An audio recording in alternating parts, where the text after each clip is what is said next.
Good afternoon, class.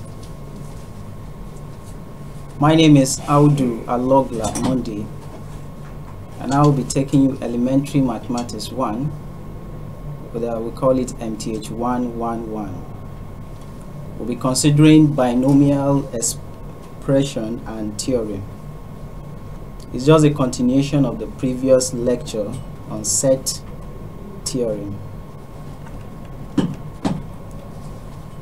Just as the name implies, binomial expression and theorem. When we talk about binomial, we're talking about an expression that is made of two terms. For instance, we have x plus y all raised to the power of n. In that given expression, we are talking about two terms which are x and y. Our n in this case can start, the n ranges from 1 and above.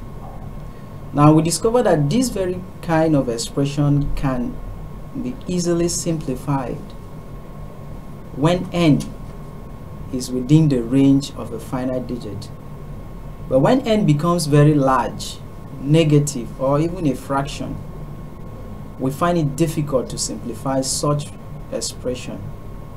And that is why a mathematician called Pascal in 1623 to 1662 brought a triangle which he tagged Pascal triangle, which helps in expanding such expressions.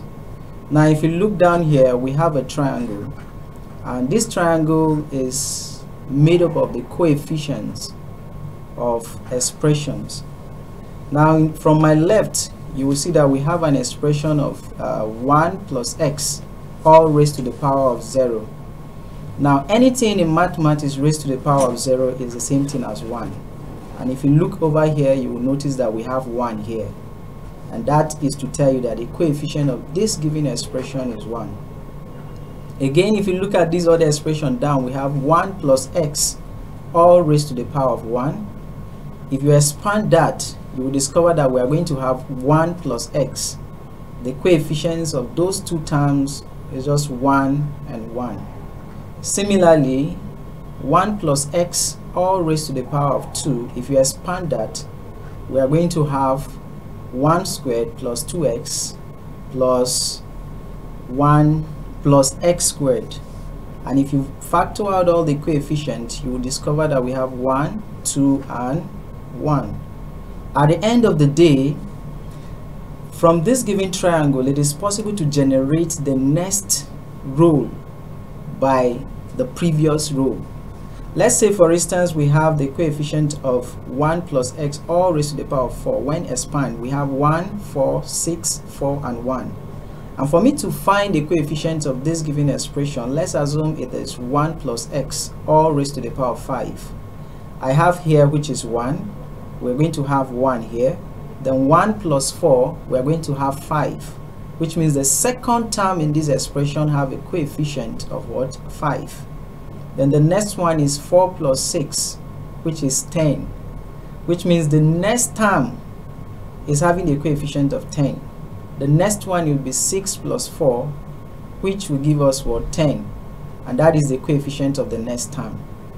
And similarly, look at this 4 plus 1, it will give us 5, and that is the coefficient of the next term. When you follow this procedure, you will discover that the first and the last term of each of these expressions is 1.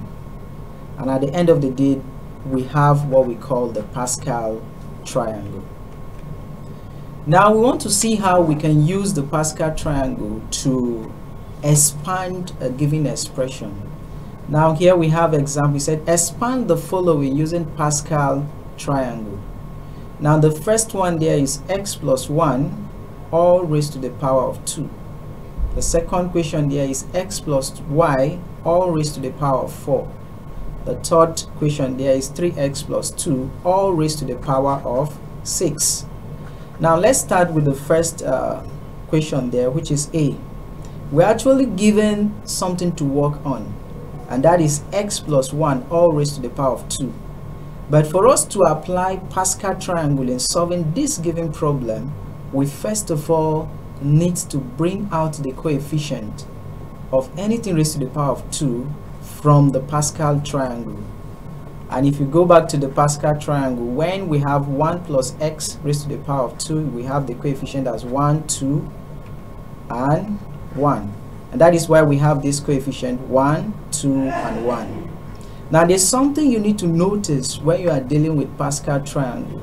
The first thing is that let's assume that the power of 1, which is the first term here, is increasing, and that the power of x is decreasing. And when we do that, you notice that here, this very first one here is representing the coefficient of the first term, which is 1. Now we said that the power of 1 should increase, so it means that it's going to start from 0, range till we get to where we have our x to be what? 0.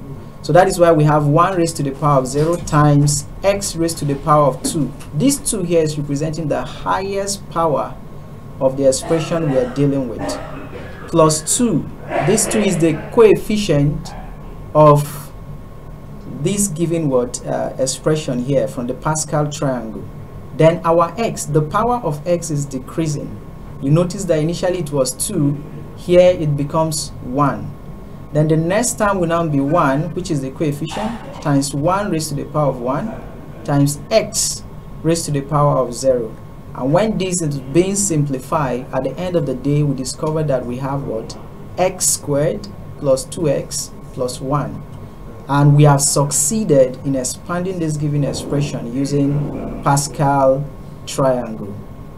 Now the second equation here, we have x plus y all raised to the power of 4.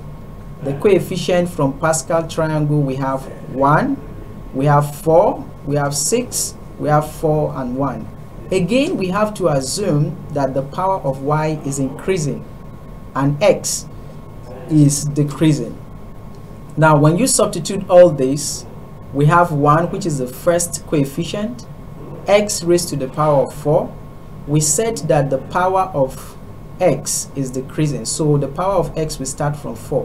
While that of y, which is increasing, will start from 0.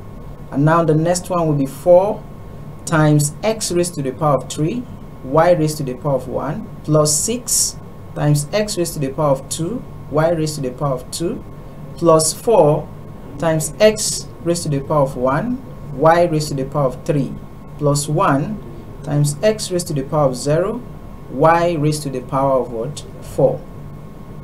Now after simplifying all this, we discover that we have 1 times x raised to the power of 4, we have plus 4 times x raised to the power of 3 times y, plus 6 times x raised to the power of 2 times y raised to the power of 2, plus 4 times x times y raised to the power of 3, plus 1 times y raised to the power of 4. And you know, anything multiplied by 1 is the same thing as that which has been multiplied. So we have x raised to the power of 4 plus 4x cubed y plus 6x squared y squared plus 4y cubed x plus y raised to the power of 4. And at the end of the day, we have succeeded in expanding this using Pascal triangle. Now it is also possible that you are given a decimal fraction and you are asked to expand that decimal fraction using binomial expansion, and you have to consider the Pascal triangle. Let's say we have examples. Say find the exact value of 1.03 raised to the power of 5 using the binomial expansion. In bracket we have Pascal triangle.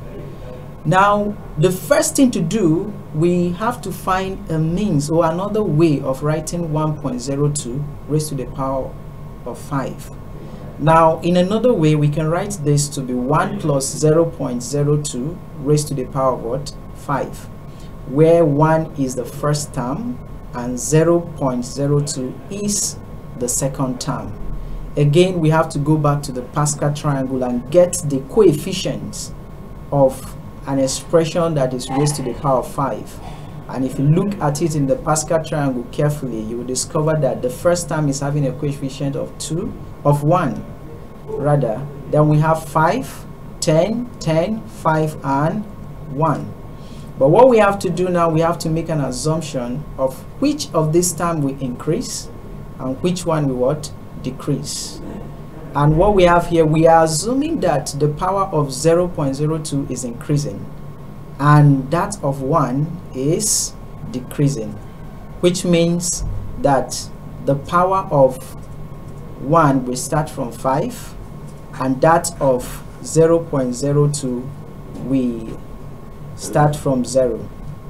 And when that is being done, the first time we have 1 plus 5 times 0.02. Then the next thing we have 10 in bracket, we have 0.02 raised to the power of this. Then we have 10 times 0.02 raised to the power of 3 plus 5 in bracket, we have 0.02 raised to the power of 4 plus 1 times 0.02 raised to the power of 5. And when all these are being simplified, you discover that at the end of the day we have 1 plus 0.1 plus 0.004 plus 0.00008 plus 0.00008 plus 0.0000008. And when all that is summed, we have 1.10. And you can also check that using your calculator, whereby you press 0.02 raised to the power of 5. At the end of the day, you would definitely have 1.10 and other digits. But in the case of our lecture, we are only considering 2 decimal places. That is why we decided to stop at what? 1.10.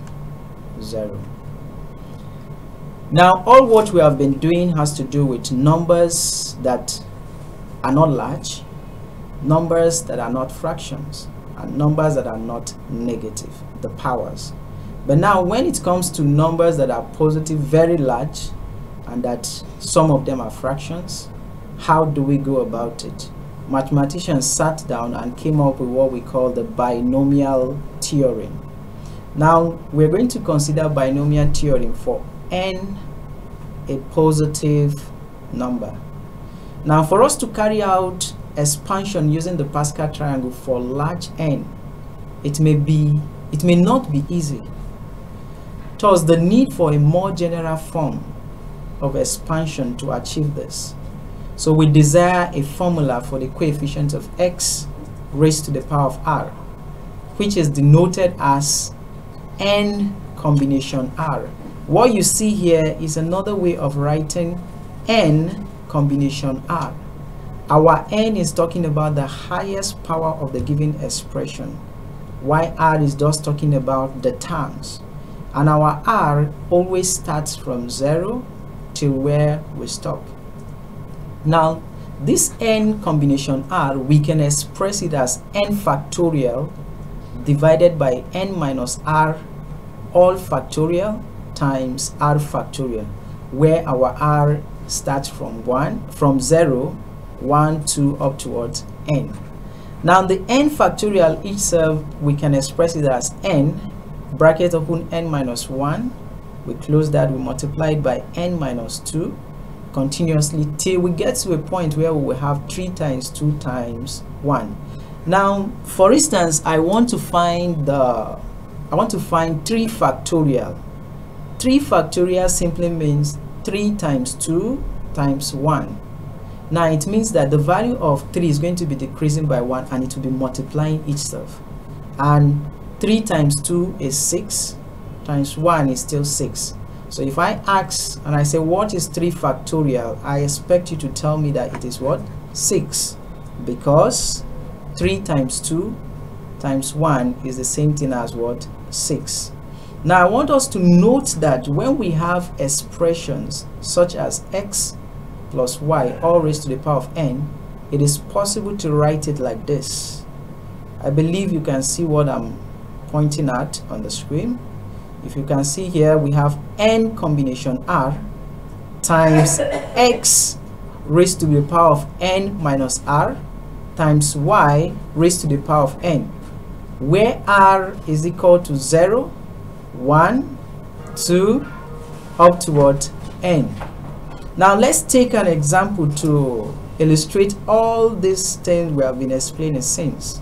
The first example I want us to look at is this. Expand 1 plus x raised to the power of what? N. Now we are given this expression, and in this expression we have two terms. We have to bear in mind that we're dealing with binomial expression. So all what we'll be talking about is just two terms. Here we have 1 plus x all raised to the power of n. Now 1 plus x raised to the power of n, we can write it in this form as n combination 0. Remember that our r starts from 0. That is why you see we have n combination 0. And this is 1. Now here, the reason why we have 1 here is that if we have 1 raised to the power of 0 is still 1. And we have x raised to the power of 0 is still 1. But in the case of what we are dealing with here, we are saying that the power of x is going to increase. That is why the first term here, you notice that it is just n combination 0 times 1, which means that the power of x here is what? 0. And if you go to the next term, you discover that we have n combination 1 times x. Now 1 here is going to be 1 raised to the power of what? N, and 1 raised to the power of anything is still 1. So 1 times x will still give us what? X. And it continues in that format till we get to a point where we have n combination n times x raised to the power of what? N. Now if we want to evaluate all these combinations you see here, we have this. The first thing here, n combination 0 is just the same thing as 1. That is why you see 1 times 1 we have what? 1. But n combination 1 is the same thing as n over 1 factorial, because we have n factorial divided by n minus 1 factorial, then we have 1 factorial. Continuously we have here, we have n bracket n minus 1 divided by 2 factorial plus n of n minus 1 times n minus 2 factorial times x cubed divided by 3 factorial. We continue like that till we get to a point where n combination n is the same thing as 1, and 1 times x raised to the power n is the same thing as x raised to the power of what? N. Now let's practicalize this by looking at this example here. We want to find, they say we should expand the following. We are going to use binomial expansion theorem. The first question we have here is x plus y raised to the power of 3. The next one is x minus 2y all raised to the power of 5. Now let's start with the first one. Now again, we have to assume which term, the power of which term will increase and the power of which one will decrease. Now look at what we have. We say let's assume that the power of x is decreasing and y is increasing. So now what we have here, let's assume that the power of x is decreasing and y is increasing. Now the first term will be 3 combination 0. We have x raised to the power of 3 minus what? 0. Then the power of y is going to be raised to the power of 0. The next term now will be 3 combination 1, x raised to the power of 3 minus 1. We have y raised to the power of what? 1.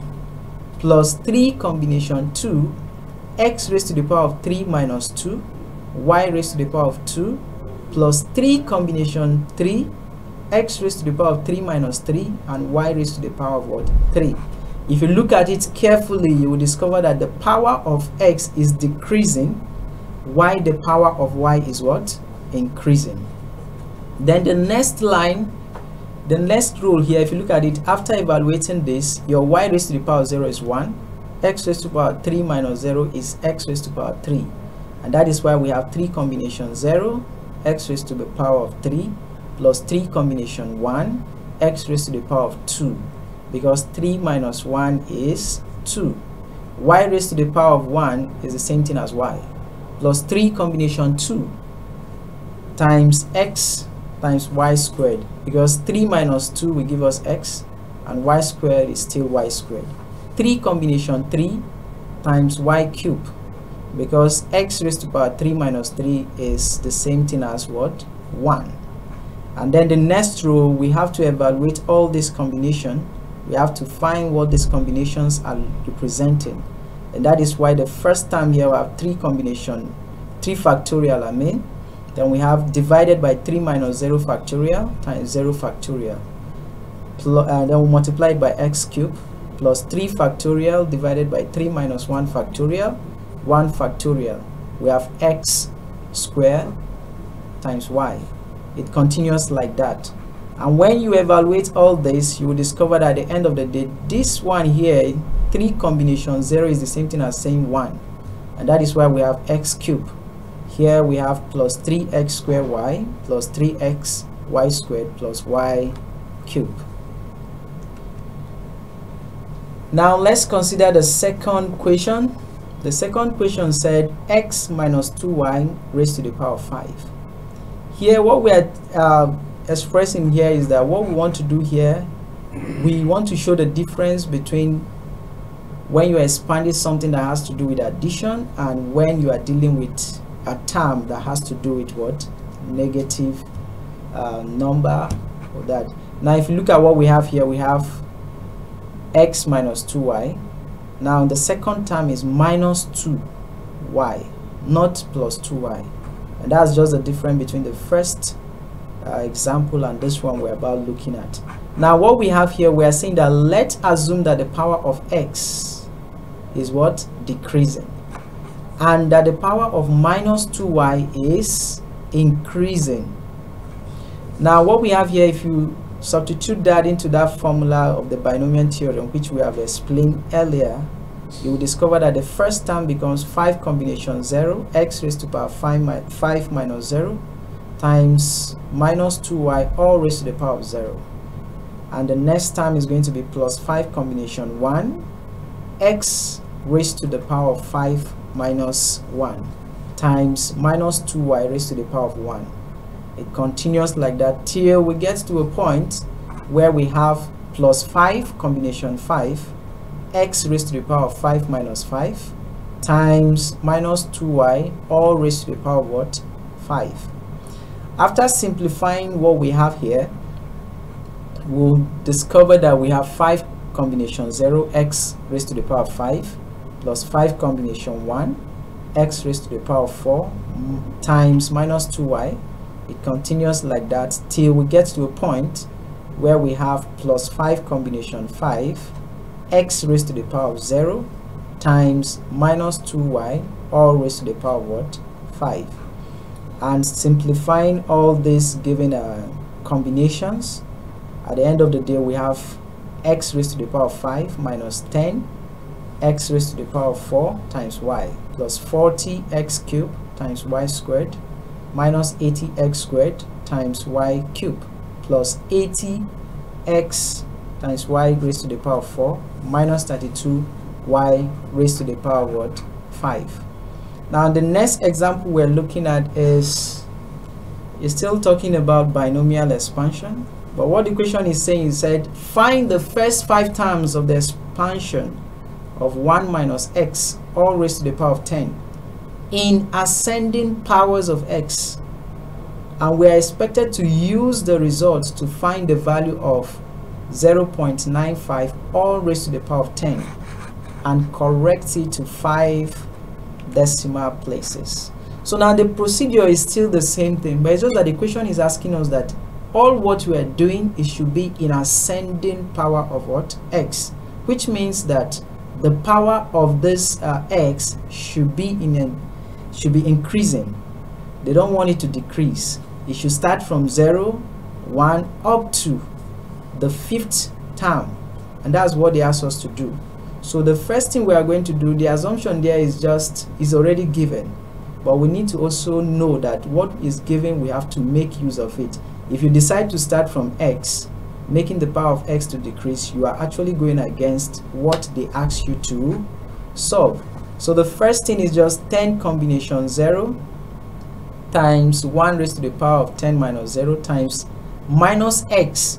Now I want you to notice that the second term here is not 1. It's not 1. The first term is 1, but the second term is minus x and not what? Plus x.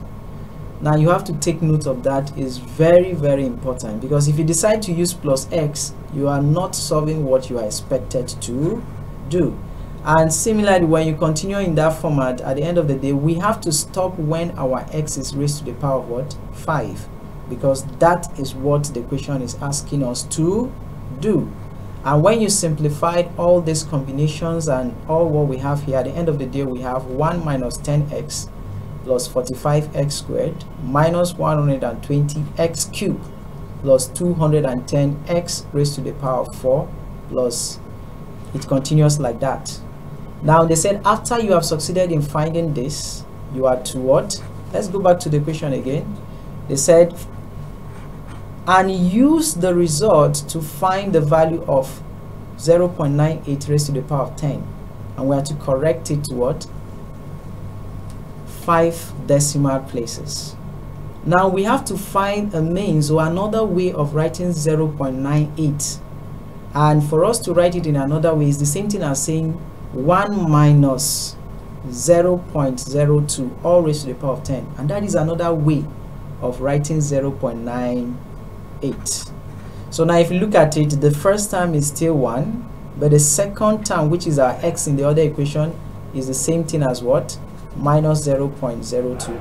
So the only thing we have to do is that we're going to put x, which is equal to 0.02, in the above expression, what we got there, and when we substituted that into this, at the end of the day we discovered that what we have here is 0.8170736, and we're asked to write it to 5 decimal places, and that is why we have 0.81707.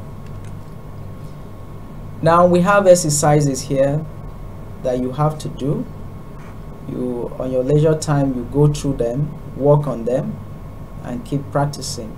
The first one said use the expansion of this to obtain the value of this and that. So look at it very well and you work on that. We are going to look at mathematical induction. Now mathematicians sat down and studied the scenario, things that are happening within the field, and discovered that there's a need to prove certain statements or prepositions about natural numbers. And after they have sat there, after looking at all those things, they came up with the techniques for proving statement about the natural numbers, and they call it what? Mathematical induction. It also provides a uniform framework for studying what? Natural numbers. Now for us to be able to look at this carefully, we have principles that guide us in proving a given statement that is true or not. Now the first thing we have to do, we have 2 basic steps. But let's say suppose that for each integer n we have a statement p of n that is either true or false. Then the first condition that it must satisfy is called the basic step, which is p of 1. In this case our n is 1 is true, and that when it is true we call that a basic what? Step. The second condition here is that if p of k is true for all k less than k plus 1, which implies that p of k plus 1 is what? Is true, then p of n is true for every positive integer n. This given step we call it what? The inductive step. So this, if these 2 steps or 2 conditions are satisfied, then at the end of the day we say that that given statement or sequence is what? Is true. So now let's have an example. He said, the example here is a prove that for every positive integer. Now you know when we talk about integer, we're talking about both negative and positive whole numbers, but we are considering only the positive whole numbers. And now we have what we have here. We have 4 plus 9 plus 14 plus 19. It gets to a point where we have 3n minus 4, which is equal to n over 2 bracket open 3n minus 5. Now the solution.